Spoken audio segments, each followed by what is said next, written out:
Hey, everybody. We're the Serious Film Critics. We are back and ready to roll. My name's Sam. And I'm David.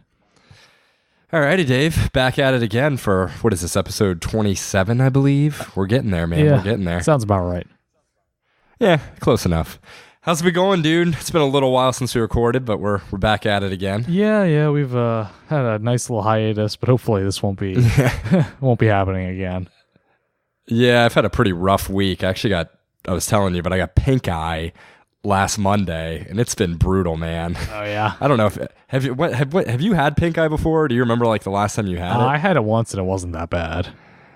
Yeah, I don't know. I have like I guess a bad version of it, but it has like ruined my week, and especially having to do the play that I was in with pink eye, it was just the worst, man. Yeah, but they were happy to see that. Yeah, I pretty much just had to like squint a lot with my character so people weren't blatantly noticeable of it. It was just not fun, but yeah, it's good to be back. Got a good episode ahead. We're doing I believe a 2015 movie called Beyond the Black Rainbow, directed by 2010. Panos. Oh, is it really? That's pretty old, actually. Oh, never mind. For some reason, I thought it was 2015. Yeah, so it's a little bit older then, but Panos Cosmatos is the director. And yeah, it's going to be a good one. We got some what we've watched. We're going to be talking about this new Solo movie, which is in the midst of its opening weekend, if you count today, Memorial Day, as part of that. And then we're just going to end the show with some goofing around. So got a good one. Alrighty, man. Anything going on your end? Well, I don't know if you saw. I think that I saw them advertising it somewhere. They have a show on Amazon called Electric Dreams, and it's like based on Philip K. Dick short stories. No, I haven't heard of it, but I'm interested because I like Philip K. Dick. Yeah, it's got a lot of talent. One episode had Steve Buscemi. Steve Buscemi is on it? Yeah, who else was on it? Bryan Cranston. I think he produced, and he was on an episode. Bryan Cranston is just everywhere these days. Yeah, I know. He's on everything. He's on all the serious movies. He's on like ridiculous comedies. He's just like that guy right now. I think he's just basically like soaking up all his fame after Breaking Bad. Mm-hmm. Yeah, pretty much. But so is it like is it kind of a Blade Runner vibe or? I mean, it's like the Twilight Zone, where it's like an anthology. Every episode is separate, and some episodes had kind of a Blade Runner theme, but some didn't, because a few were set in either present day or like the near future, and then a few were set in the far future. But it was like not quite as depressing as I expected, but also really not that great. Oh, it's not very good? Yeah, the Steve Buscemi episode is actually probably the worst one in the entire series. Oh man, that's disappointing. I would like be looking forward to his episode probably the most. Yeah, it's like the plot makes no sense, and the ending was just like, oh my god, really? Like, just terrible. How are the visuals? Does it look cheap or? It has pretty good production values. I actually think it was a British production, and then Amazon just bought the rights to it, but I'm not sure. Maybe they financed it. But either way, it's like pretty high production values, but not the highest. I gotcha. Is this one of those like 10 episode kind of deals or? Yeah, I think it was 10 episodes, something like that. Yeah, it's like the thing to do right now is these short anthology type series, and I don't know, I guess they're hit and miss. Like did you ever watch True Detective? Not yet. I really need to. The first season's really good. I didn't watch the second season. I heard pretty bad things, but McConaughey and Woody Harrelson are really good in it. But that's the popular thing to do right now is these anthology type situations. Yeah, and this one I think was an answer to Black Mirror, which I'm not sure if you've seen that. No, I still haven't watched it. I want to, but it's like whenever I want to watch it, it's always super late at night. And I know the first episode like really graphic. The first episode is like so bad, I wouldn't even watch it. It's about the prime minister and the pig, and it's like, yeah, does he have to like stupid. Fuck the pig or something? Yeah, on live TV. And apparently a lot of people say don't watch that episode first because it's a really poor start to the series. I guess some people like it. I thought it was utterly stupid.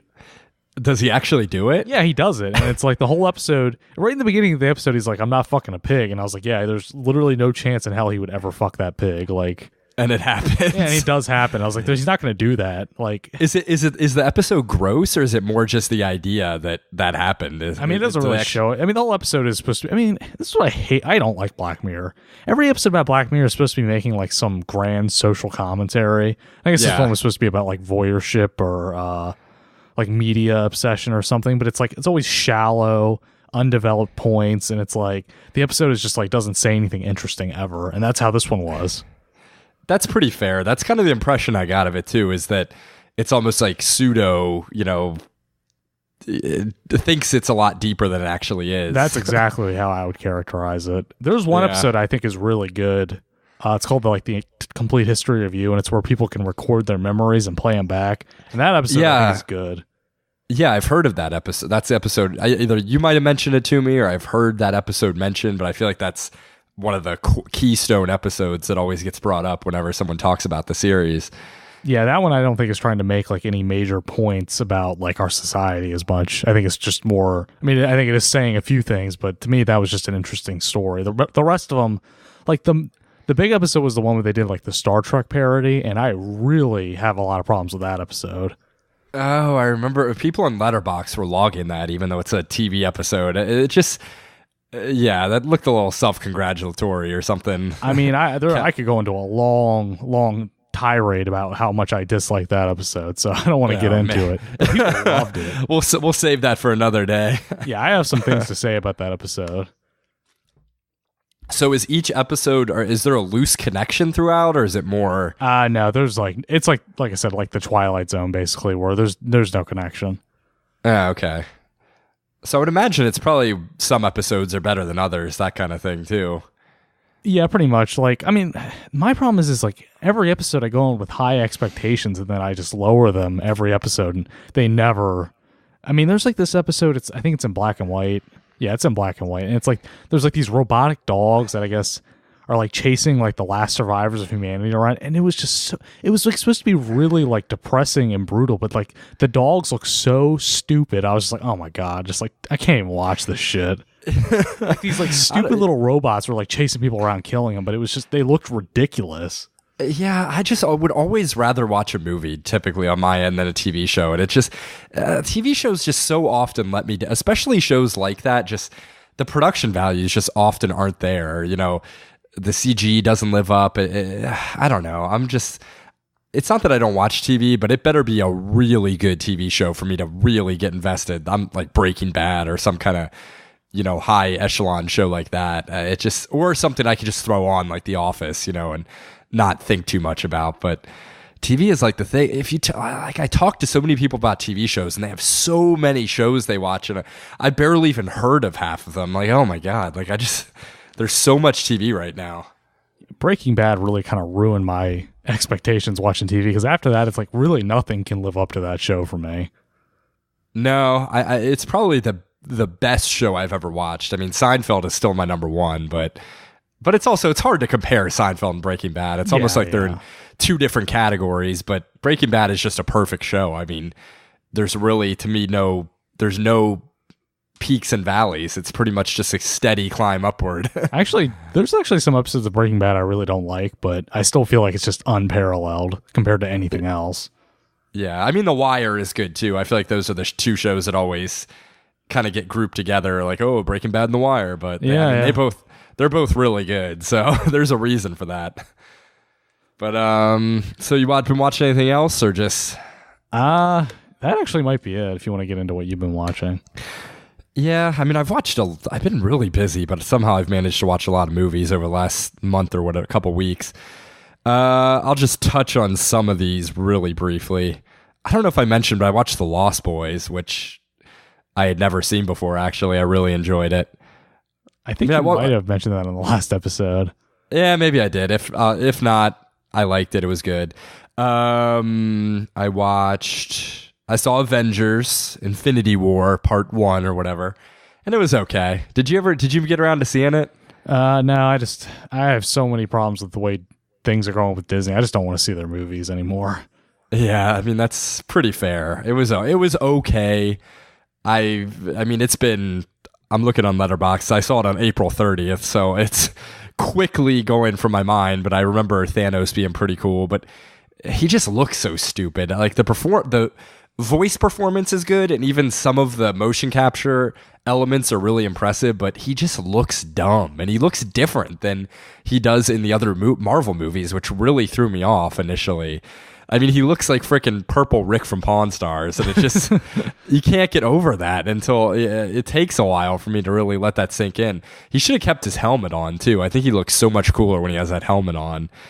But yeah, it was pretty much Thanos was cool, and the rest was pretty forgettable. I watched a lot of stuff here, but I'm gonna skip over a lot of this. I watched Starship Troopers again because Jess had never seen it and she liked it. It was good. Saw Deadpool 2, which was okay. Yeah, I heard a lot of things about that. What did you think about it compared to the first one? I mean, I thought it was pretty similar. I mean, both of the movies to me are pretty much just Deadpool the character with a lot of window dressing kind of thrown in there. Like, I wasn't super crazy about Cable. There's a really annoying kid in the movie that's, I guess, sort of the main bad guy, but he's also has this connection to Deadpool. Deadpool feels his father like relationship to this one mutant child that's kind of like could go down the wrong path in life, but he has to stop it from happening. And he just really got on my nerves, and I didn't buy their connection. And there's also something big that happens in the plot really early on that I thought was pretty cheap. They killed off a character that I thought was just kind of a cheap way to do it. And did you watch the credit scene? Yeah. Okay. Yeah. Because I mean, I know what happens in it. Yeah, they kind of rectify. I mean, I guess we could just spoil it. Spoiler alert: they kill his wife or whatever. I can't even remember what her name is in Vanessa. like the first Vanessa. That's it. In the first 5 minutes, and then in the credit scene, they bring her back with that Cable's time device or whatever. And I guess in a way, it's kind of making fun of like Infinity War, where deaths don't matter because a bunch of people die in Infinity War, and it's pretty clear they're coming back. But I don't know. It just wasn't that funny to me or that successful, but I think Deadpool's pretty good. It's just there's so many jokes in there, and I'd say about half of them are good and half of them are really, really bad. There's a dubstep joke that is just brutal, like that's kind of a through line joke, but it's watchable. I had a good time with it. I watched Star Wars Attack of the Clones, which was just the worst. Like Jessa had never seen it, so we watched that, and I know you're much more of a defender of the prequels than I am, but I could barely get through it. It was brutal, man. I mean, I would still watch that over anything that's come out from Disney. Oh man, we'll have to.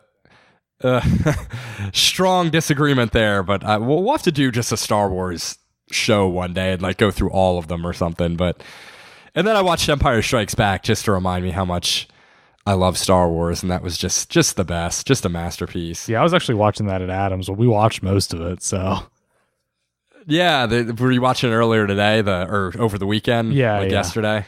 Yeah, I guess they're having like I don't know if it's for Solo or Memorial Day or both, but they're having that TNT Star Wars marathon. So yeah, it's just a classic. That's your number one, right? In the overall. Yeah. I mean, that's pretty much anybody's number one. Yeah. I mean, I guess if you put Return of the Jedi or New Hope, that you could do that too. But Empire is definitely mine. Yeah, I feel like Empire, of all the original trilogy, Empire holds up the best as an actual like movie and not a Star Wars movie. Like, there's a lot of things about that I think are really good objectively.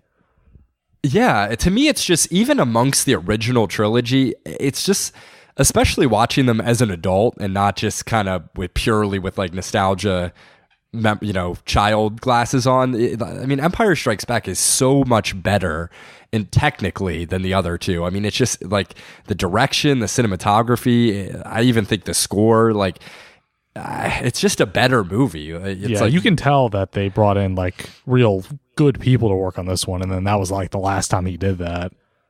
Yeah, and I think it even says something that it's out of the special edition ones, it's the one that really just doesn't get messed with very much. Because I mean, there are moments in the other two that are literally just unwatchable because of the special editions. Yeah. I mean, it's the worst. Return of the Jedi was on today, and I just had it on for a second, and it's just that singing scene in Jabba's palace. It is just brutal, man. Like, what about like the Rancor? I feel like the Rancor was terrible before they redid it.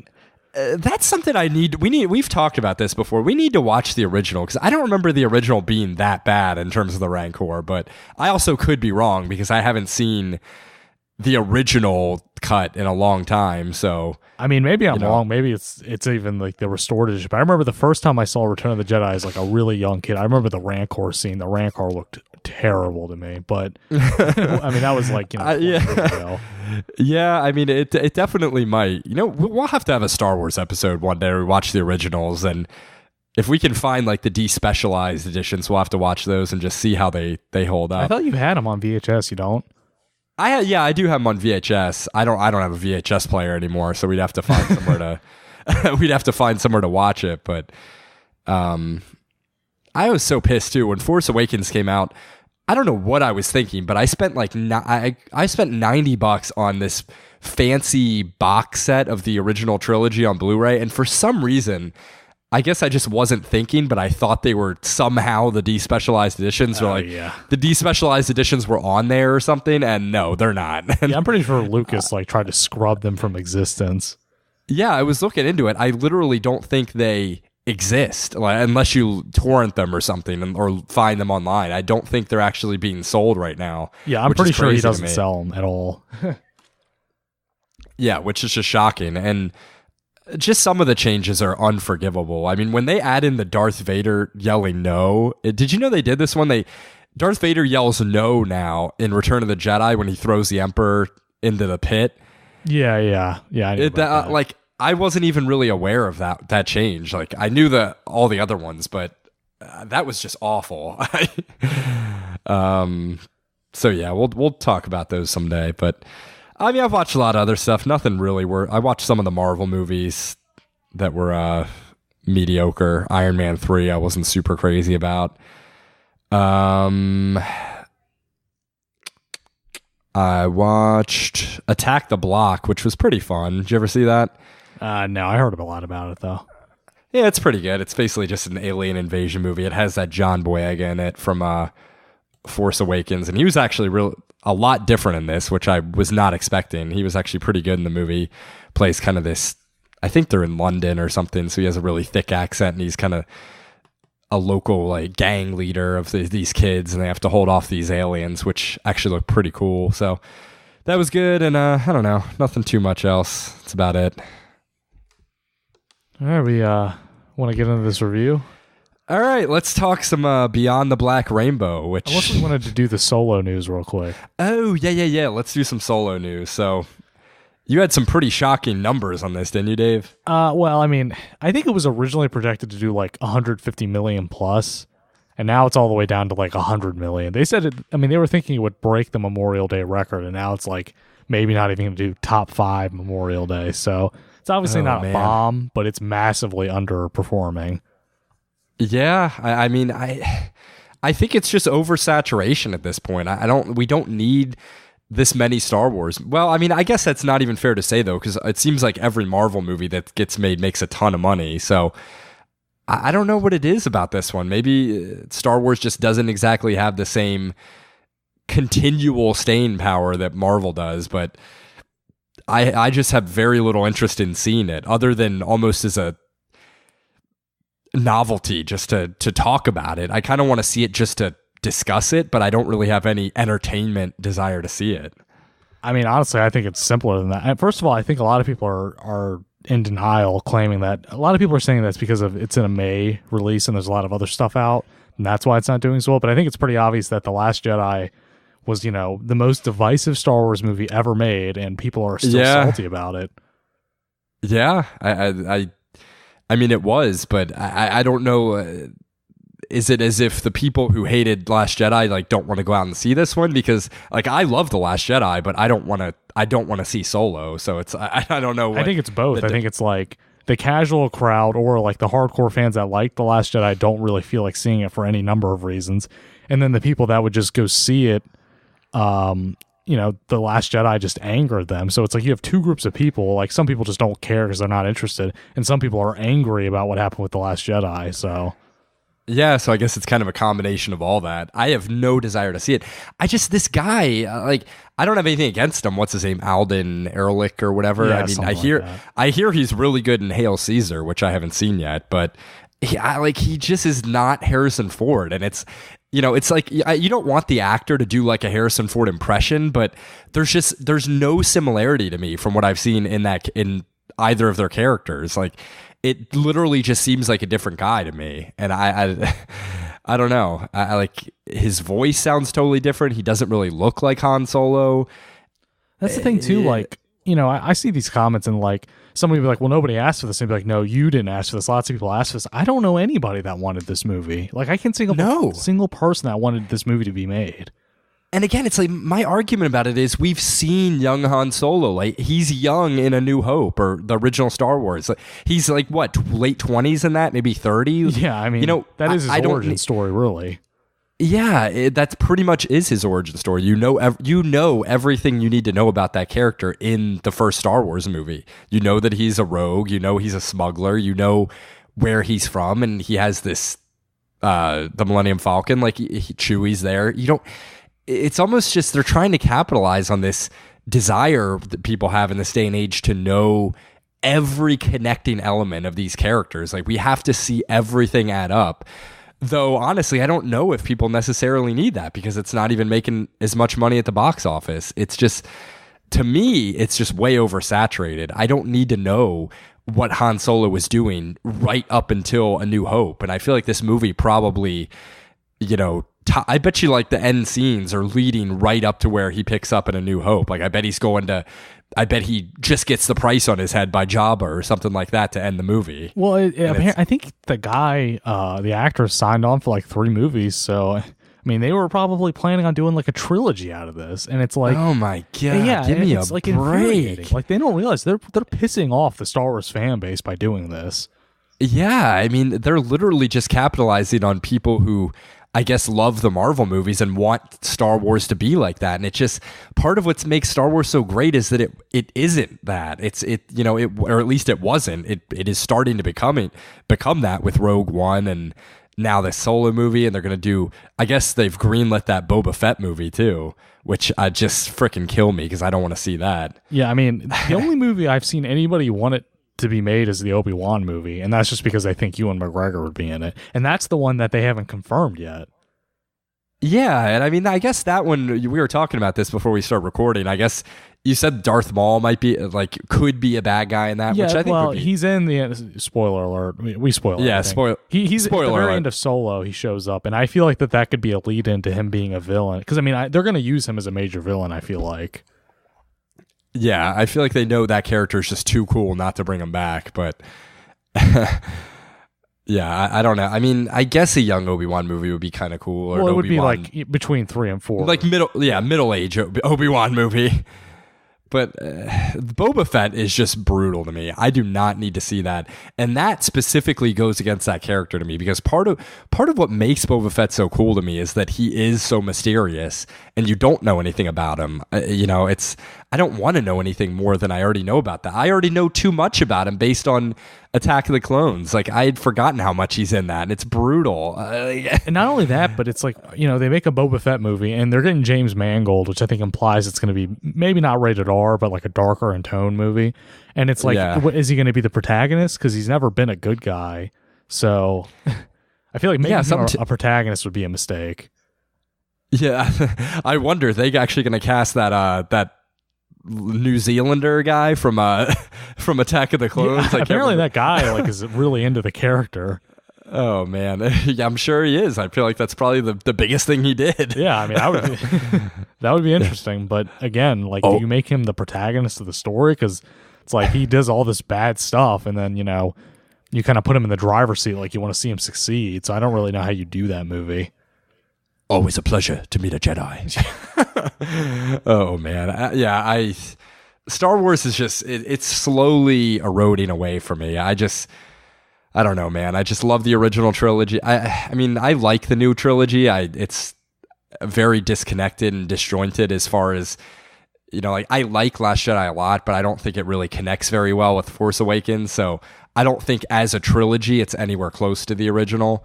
But yeah, it's with all these other offshoot movies, I'm just slowly losing interest in Star Wars, which I was hoping I would never say, but I'm definitely saying it. Like, I never thought there'd be a Star Wars movie come out that I just literally had no desire in seeing. And I really have no desire in seeing Solo, other than maybe if we wanted to talk about it. Yeah, I mean, I think that Star Wars as a fan base, I think it was, divisive. The Last Jedi, some of them liked it, some of them didn't, but I think that a lot of them are getting annoyed by the amount of movies that are being made. And, when you piss off your fan base, they're just not going to go to the movies, and that's what they're doing, and they're not listening. No, they're not, because they just want to make that dollar, baby. Yeah, just get that money in there. and once it all crashes, they're just gonna probably end it. They'll probably throw Rian Johnson's trilogy out the window. I don't think that's ever getting made.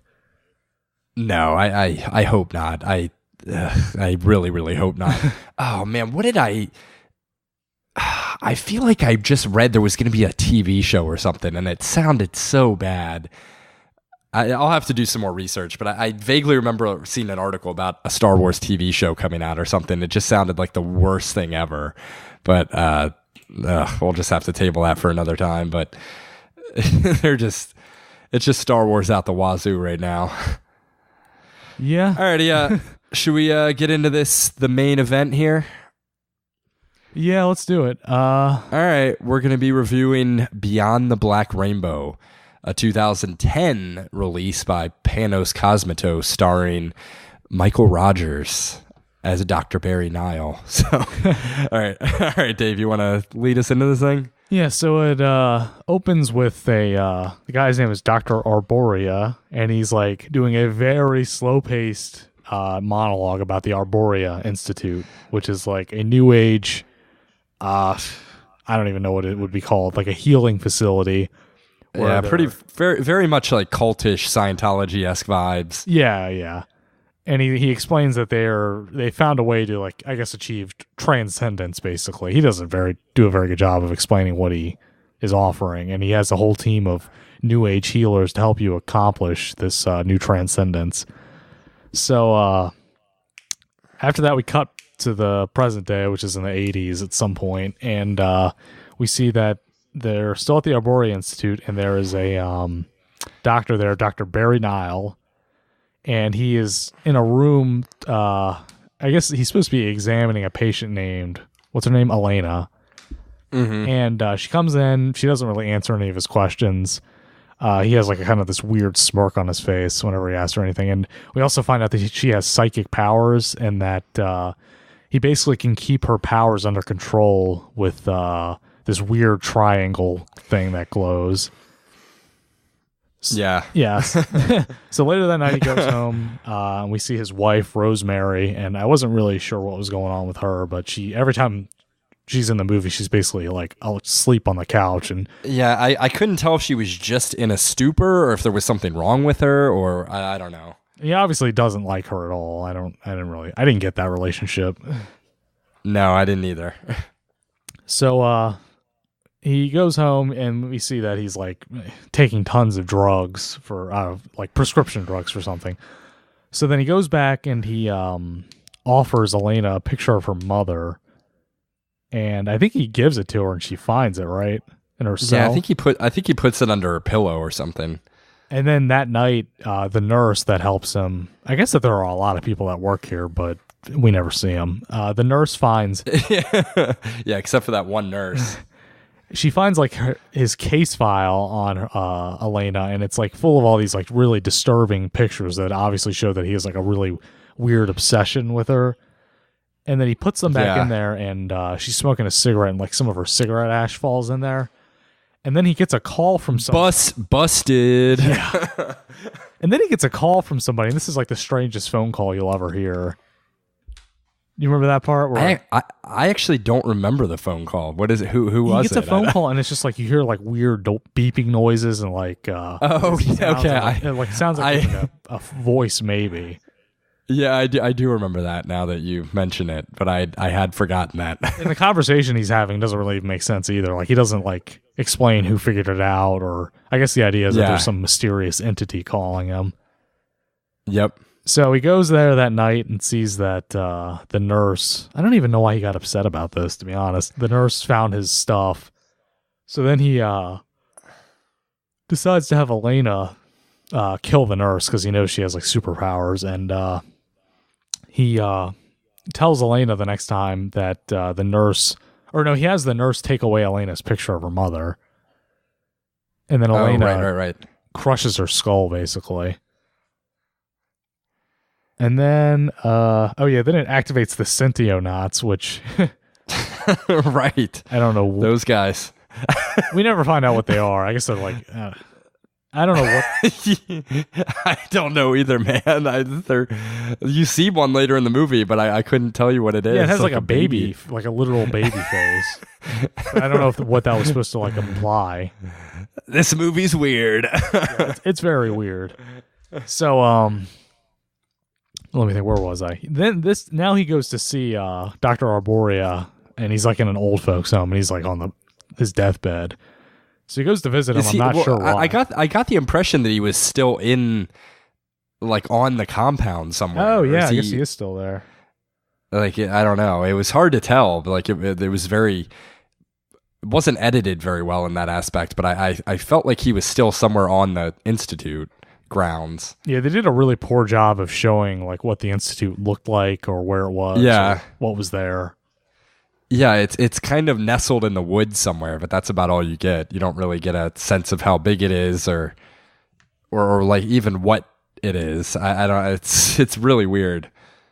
So so he goes to visit him. I'm actually not really sure why. And then he talks to him, has a flashback about this time when he was younger, he was with Elena's mother. Elena is a little baby, and then he's with Dr. Arboria, and he puts Dr. Nile in like this black liquid, and he submerges himself in it, and he starts having like these really weird visions while he's under there.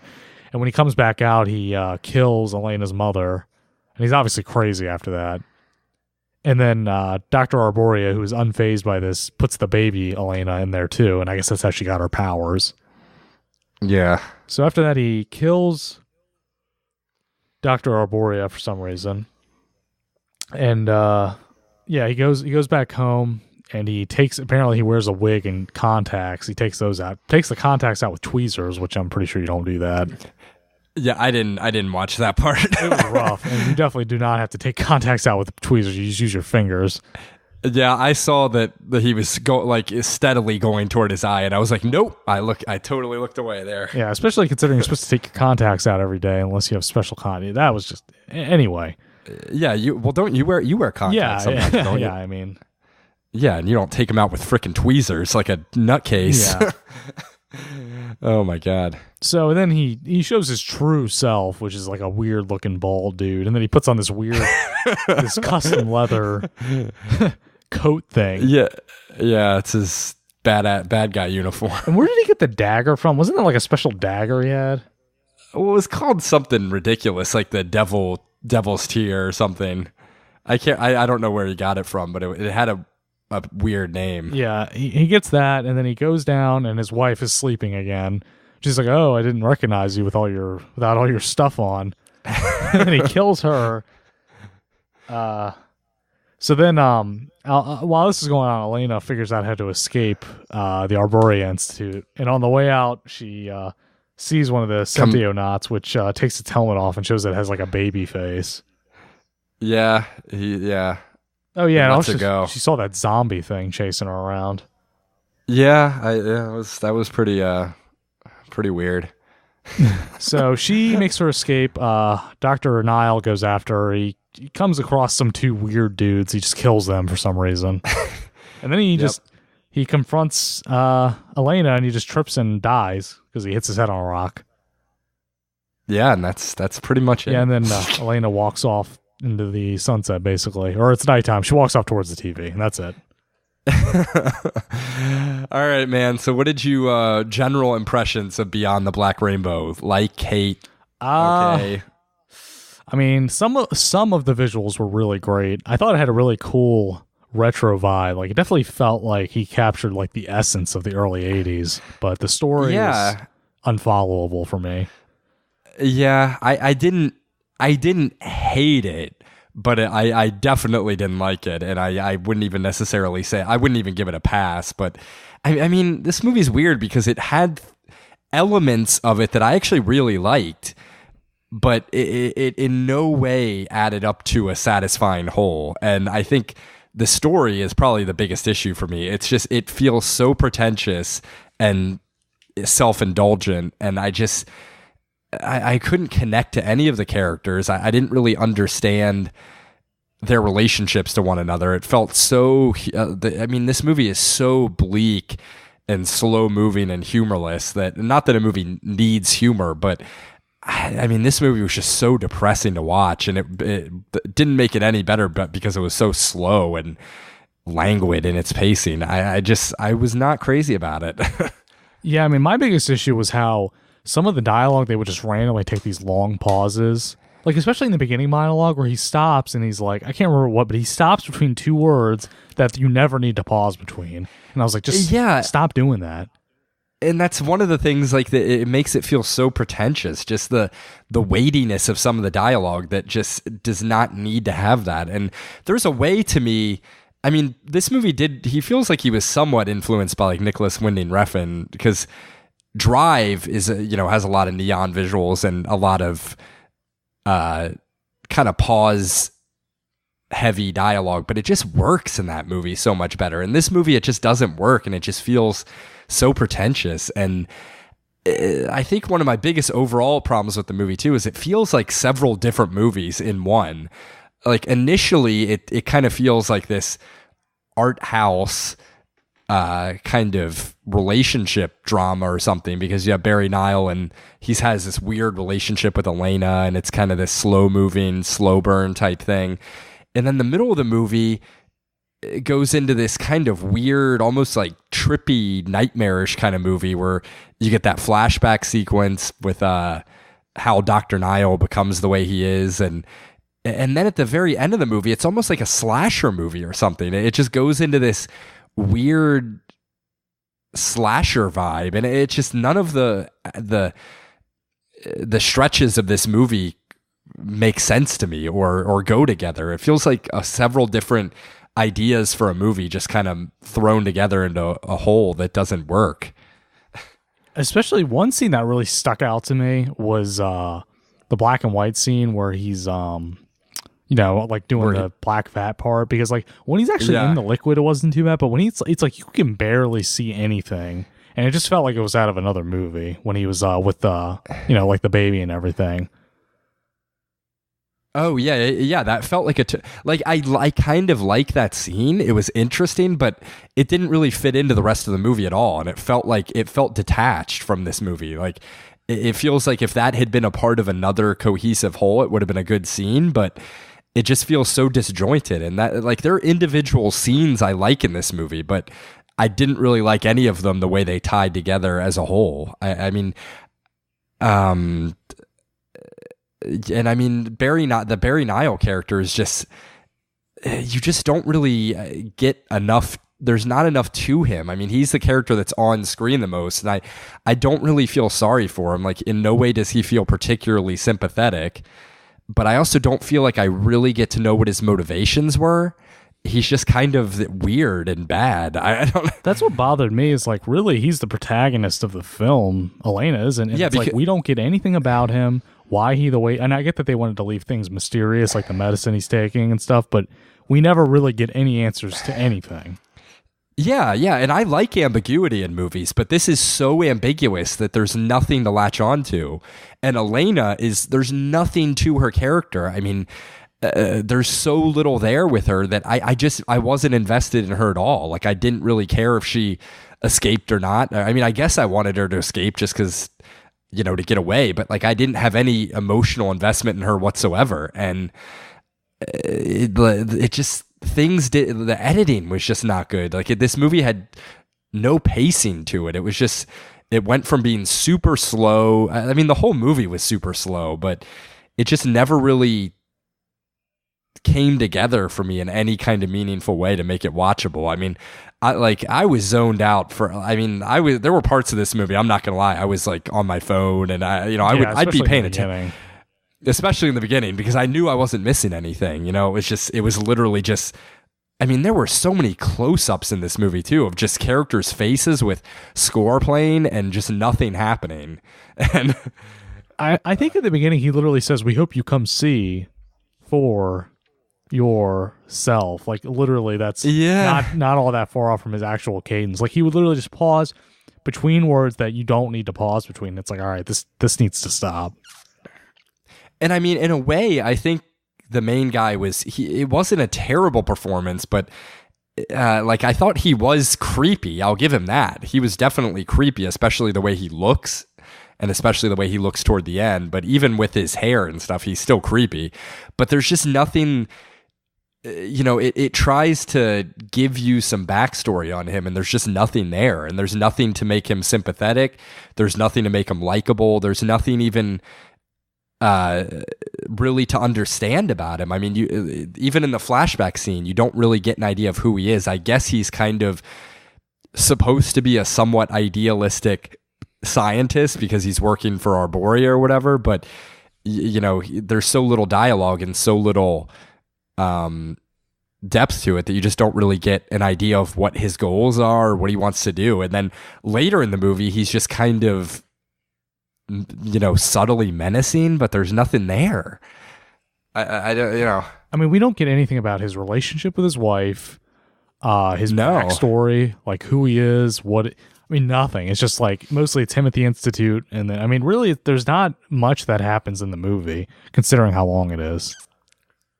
Yeah. And I think something that would have been interesting, a way to make this movie better would have been, I want to see like the ongoing, because the idea of the Institute, and I thought even the initial video was kind of interesting. I mean, cults are something that I kind of latch onto as being interesting sometimes in movies. Like if I had seen the inner workings of this Institute and like had more scenes of, the experimented people on there, what the workers there are doing, I think it would have been better. But there's just you don't even really get an idea of how this Institute runs even or makes money or does anything. It's just kind of there as like this evil place, but you don't really Elena comes across like one mutant later in the movie, but that's it. I mean, you don't really, I wish it had committed more to have maybe early on in the movie Elena breaks out and she has to go through a bunch of different crazy rooms and see all kinds of weird monsters or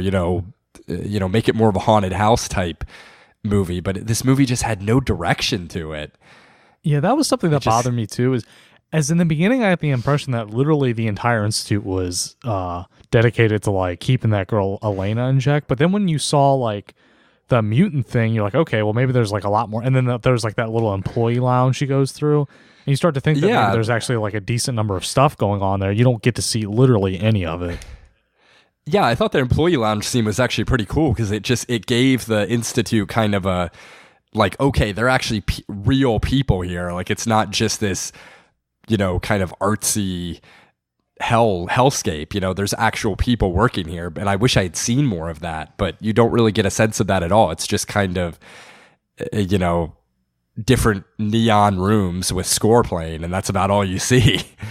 Yeah, and I thought the setting for it could have been cool, but yeah, even the forest setting like was neat. Like I think if they had just focused more on the Institute itself and less on these really slow moving scenes that don't move the plot forward at all between the Doctor and Elena and just the Doctor and his home life, I think it would have been a much stronger movie because there's definitely a visual flair to it that I thought was pretty interesting. I mean, and some scenes are really, the lighting was very cool. I mean, the lighting was I would say borderline great in a lot of scenes, but it just doesn't feel like there's any story to go with it. I mean, I know it's cliche to say style over substance, but this movie pretty much had zero substance for me and was all style. And sometimes the style was really good, but other times it was just boring and I just was not interested. Yeah, and like going back to the home life thing again, it's like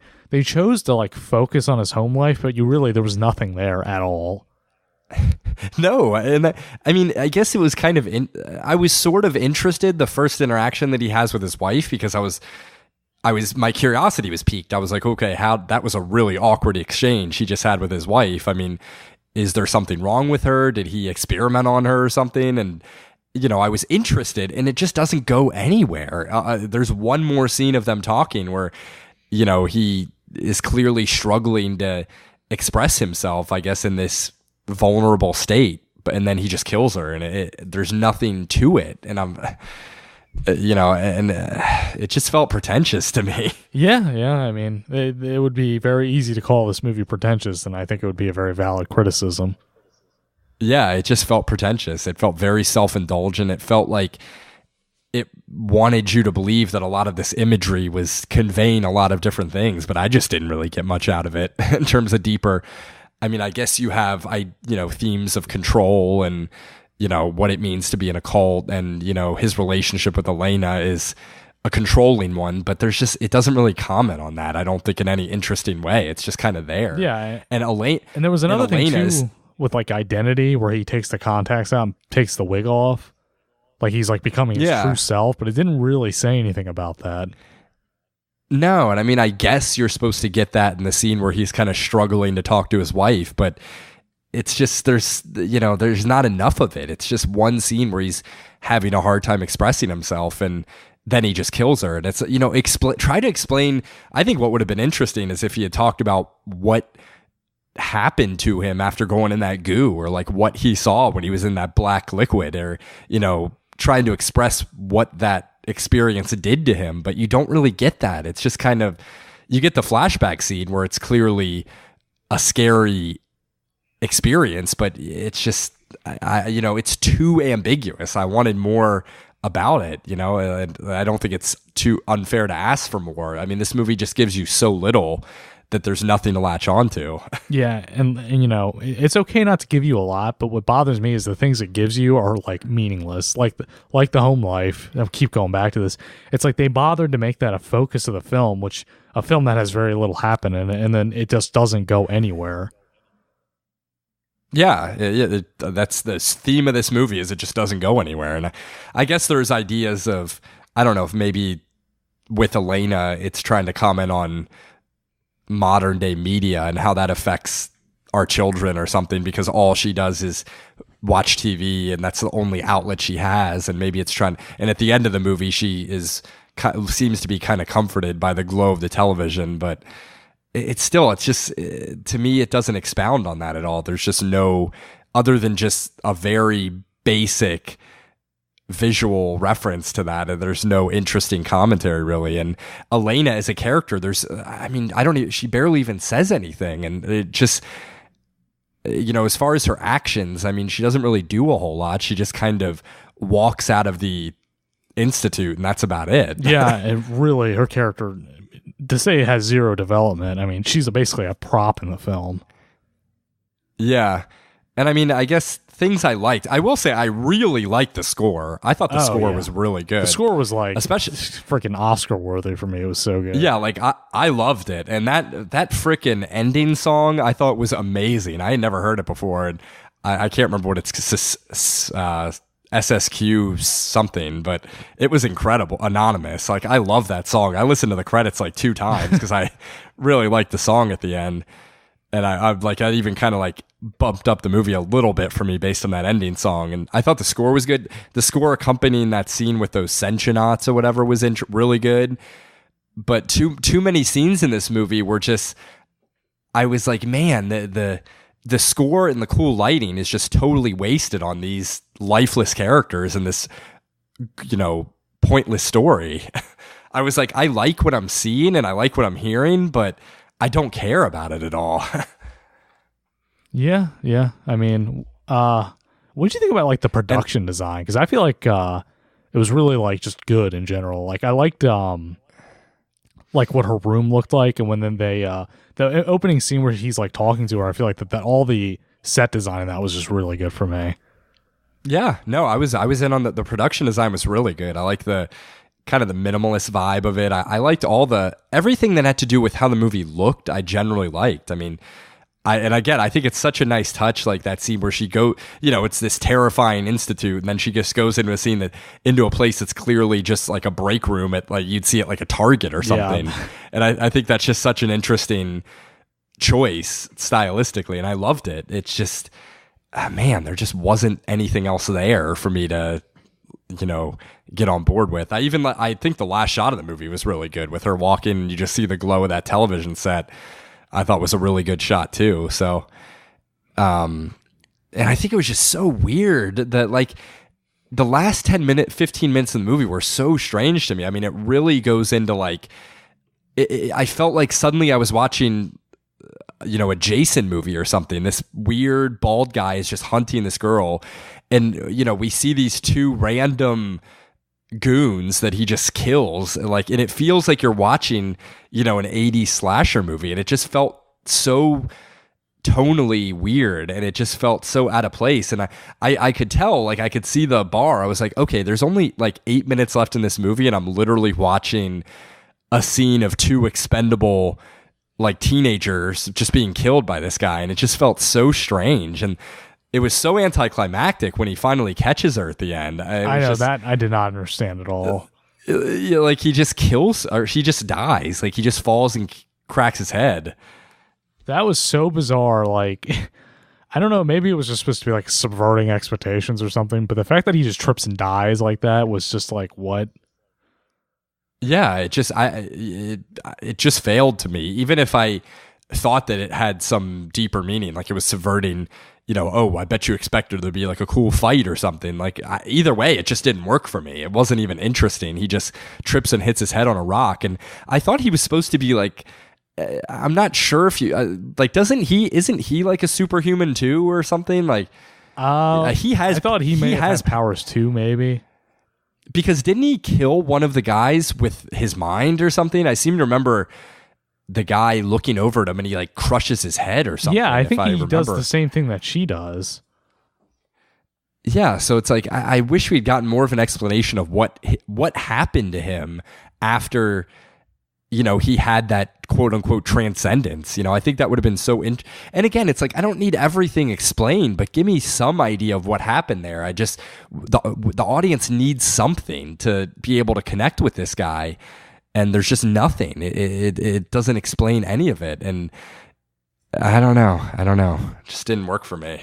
We ready to wrap this one up? Yeah, I don't think I really have too much else to say. The Sentienauts were weird. Were they like basically employees of the place? Or I have no idea. Yeah, because there's that one like really overly dramatic score playing, and it's just those Sentienauts being activated or whatever, and I don't even know what they just like sedate her or something. Yeah, they didn't even really do anything. Like the one like injects her with something, and then she sees the other one, and it literally just doesn't do anything. It takes its helmet off. Yeah, I remember this scene where it's this really dramatic scene showing these things being activated, and the score is just really intense, and they don't really do anything. They just kind of calmly give her a syringe of whatever sedation fluid that is, and she's like out again. It's just so weird. Like this is just a weird movie, but not really in a good way. Yeah. But it's still, I still, again, I wouldn't say I hated it. I thought there were some things to it that were pretty interesting. It just did not add up to a cohesive whole for me. We want to score this thing? Yeah, let's put this baby to bed. So what are you going to give it out of 10? I think I'm going 5.5.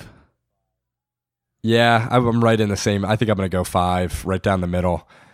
I was thinking about 4.5, but I'll give it a 5 because there are definitely elements to this I like. If I could take the score and the look of this movie and the production design and put it in a better movie, I mean, it could be a masterpiece, but there's just too much in it that just sucks that I just was not it. I mean, in this movie, I can't emphasize enough. It was a slog to get through. I had to watch it in like 3 different installments. The first time I watched like 45 minutes of it and I had to stop, and then I watched like another 30 minutes and then I watched the rest of it, and it was just hard for me to get through. Yeah, I mean, there are some dialogue scenes where they are just like, I mean, they just will not get the freaking words out of their mouth at all. Yeah, and there's so many close-ups of just faces in the movie, and just without even really much expression. And I like, it's a movie that I respect a lot of some of the elements, but I cannot see myself watching this again ever. Yeah, me neither.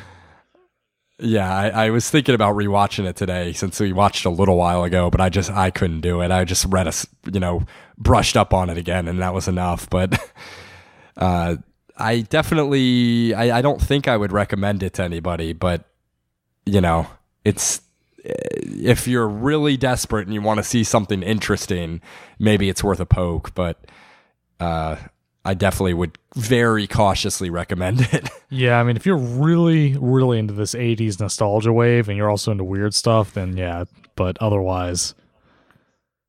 I definitely sensed some heavy John Carpenter, what's the word I'm looking for? It definitely seemed influenced by John Carpenter with the score and even some of the direction I thought was definitely reminiscent of that. Yeah, some of the production design especially seemed like it came right out of some Carpenter movies. Yeah, they're pretty much. But so that's Beyond the Black Rainbow.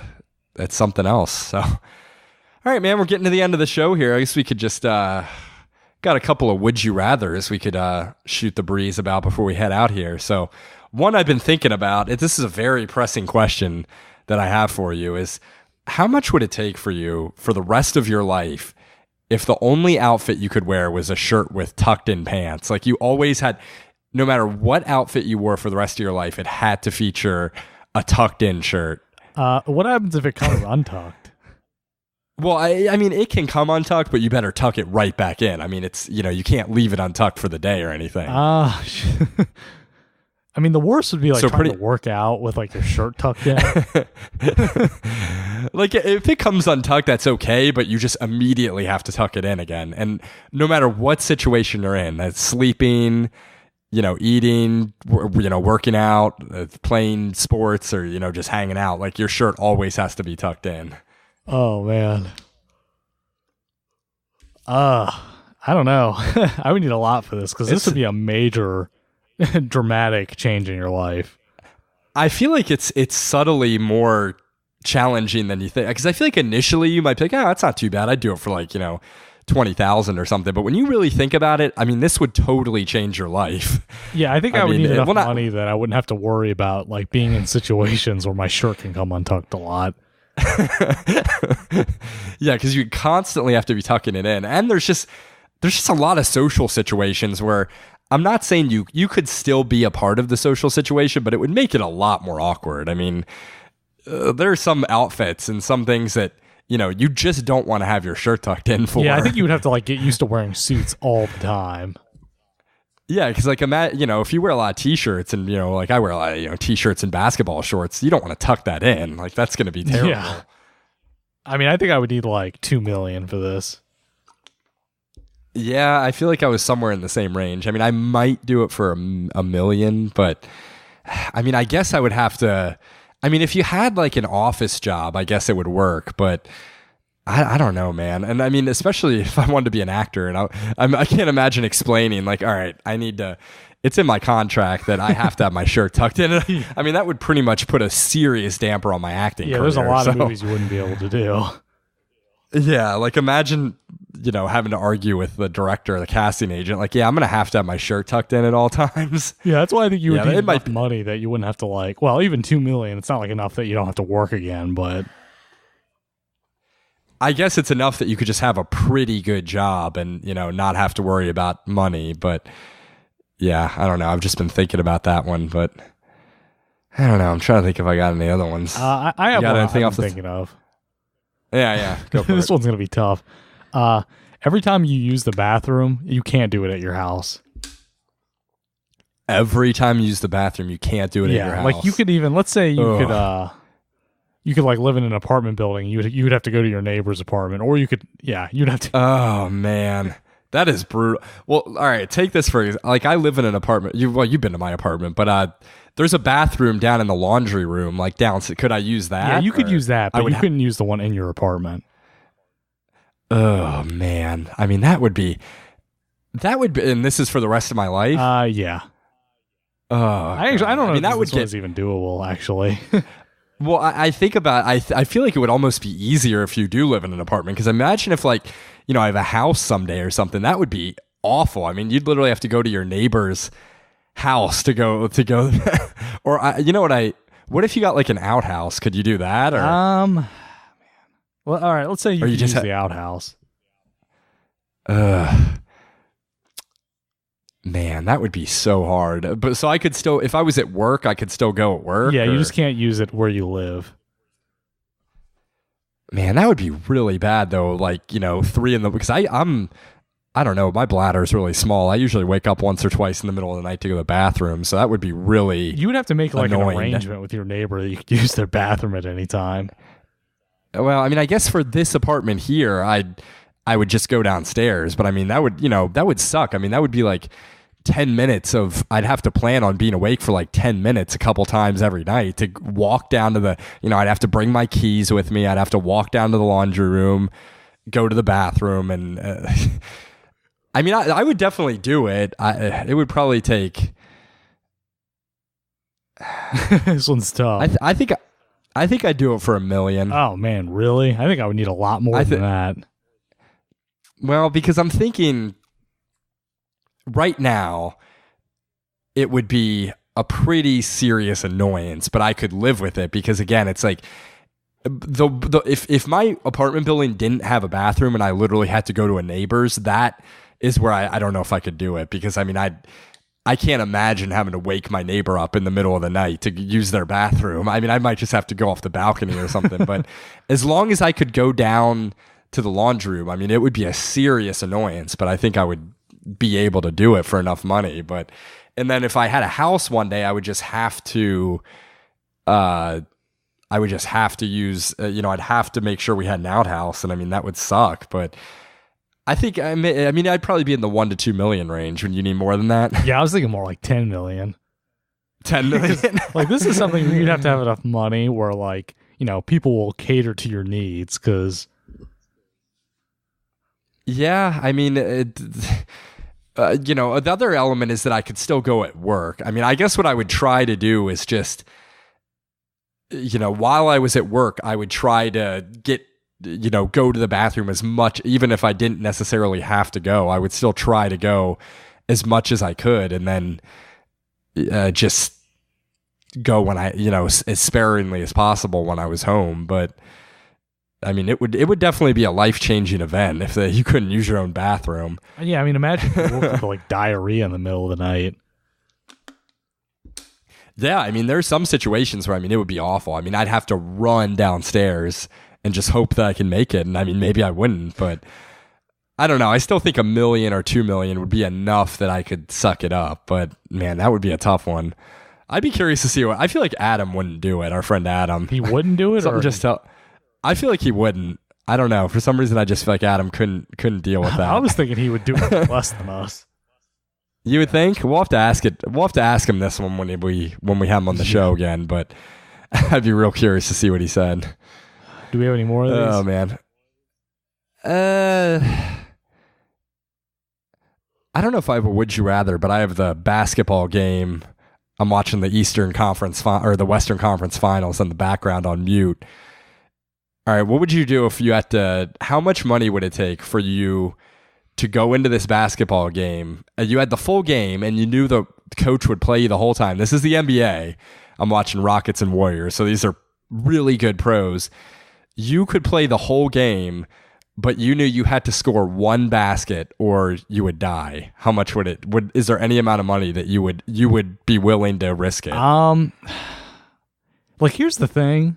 I feel like what you could do, well, I don't know, I guess they still could be blocking your shots, is you would just have to be chucking it from half court constantly. But I think the problem is they would probably block your shots even from half court. So I don't know if you could score or not. Like, even if because I mean, my strategy would be to go in there and literally just like have them pass the ball at half court and just chuck it, 50 times a game. But I mean, they could, or you'd have to have a situation where, or somehow you just, get open, like even without, running or getting past somebody, there's just a situation where somehow you're open and you just have a shot. But I don't know, man. That'd be. I mean, if they took the would you game risk seriously, they might actually stop covering you because they know they don't need to and like double cover the better players. But it's like I feel like the second you could get the ball, you'd have to immediately take a shot. I mean, what about free throws? Would those count?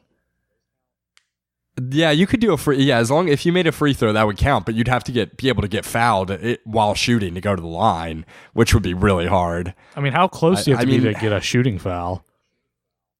Well, you can technically get the shooting foul from anywhere on the floor as long as you're shooting the ball toward the basket. So I guess you could try to just catch the ball and like heave it and have them. Yeah, I mean, I would literally just be flopping all over the fucking floor trying to get a shooting foul. Then you got to score on a free throw, which is hard too. Yeah, I definitely I think I could make some free throws, but I think I could make one or two if I went, but there would also be the pressure of it, like that. I think that's what would get me, because there have been times where. Yeah, because there have been times where I'm at the gym where, I've made, 5 or 6 free throws in a row. But if I'm in a gym full of like 40,000 fans playing against NBA pros with my life on the line, that would be a level of pressure that I don't know if I'd be able to make them. I mean, if you could figure out a way to reliably draw shooting fouls all game long, which I don't think you could, then yeah, maybe I would do it because, if you take enough free throws, you're probably going to make one. But, they probably wouldn't be fouling you because they wouldn't have to. They would just block every shot you try to take. Well, I also think I'd be getting more and more nervous throughout the game if I didn't make anything yet. Like if it was like in the second half and I still hadn't, I still hadn't made a shot. I mean, I think I'd start to play worse because I'd be really scared. Yeah. Fear would start to creep in there very quickly, I think. Yeah, I don't know if I could do this. Yeah, I don't know if I'd do it. I mean, I feel like I'd almost have to have a credit card with like unlimited money as the, and I mean, I don't know. That's a tough one because I just don't know if I'd be willing to risk my life. Yeah, I think this one would be just out of my reach, especially since I'd have no basketball ability whatsoever. Yeah, like I'm not bad, but I don't know. I think it would also depend on how, like, if the other team literally knew how good you were and just didn't care at all, I think that might make it easier. But if they were, for some reason, actually adamantly playing defense against you, I think that would be a big problem. Well, like I said, I mean, the thing is, like, if you were on a really good team, they'd be down a player the entire game, so it'd be really hard for them. But it's like if it was a matchup where you're on a really good team, they had players that could just keep scoring even without you, then they probably would eventually stop covering you. Yeah, I guess that would be a big factor in is whether the opposing team, wanted to stop you or was kind of just like, okay, we understand this guy can't play with us, so we're just not going to even really bother covering him. And I mean, I guess the flip side of that is if they do cover you constantly, then, your teammates are going to start scoring and they're going to have to come off of you eventually. I think that's the other thing too, is with the teammates of yours, would they be willing to pass you the ball knowing that, you're not good? Yeah. I mean, that's the thing. If you never got your hands on the ball, you would definitely die. So, I don't. The only way I would do this is if they were like complicit in helping me get his, points, and that would be the only factor in that game is them trying to help me score. Yeah, I think if the other team was actively trying, or if your team was actively trying to help me score, I think I would do it. But if not, no. Yeah, because I mean, I guess at that point you could just like stand near the rim. Even then, they would just block. But I mean, I guess eventually, like those guys are so good that they could get you open, and you would just keep taking shots. Yeah, I think if their mission was to get me a basket, I think I'd be able to stand near the 3-point line, and if I could take 50 3-point shots, I'd be able to make one or two of them. Yeah. I think, but I don't know, it'd be tough. Alrighty, I think that's all I got. So, alrighty, man, I think that's about it. We wrapped up another solid episode. I don't know what we're gonna do. We'll try to record another episode pretty soon, but I'm not sure. I don't know if we'll do solo or something else or something on Netflix, but we'll see. Yeah. So, alrighty, guess that's all. That's all she wrote. As always, follow us on Twitter on serious_critics. Send your emails at seriousfilmcritics@gmail.com and follow us on Facebook at the Serious Film Critics. So thank you all for listening, and we will catch you next time.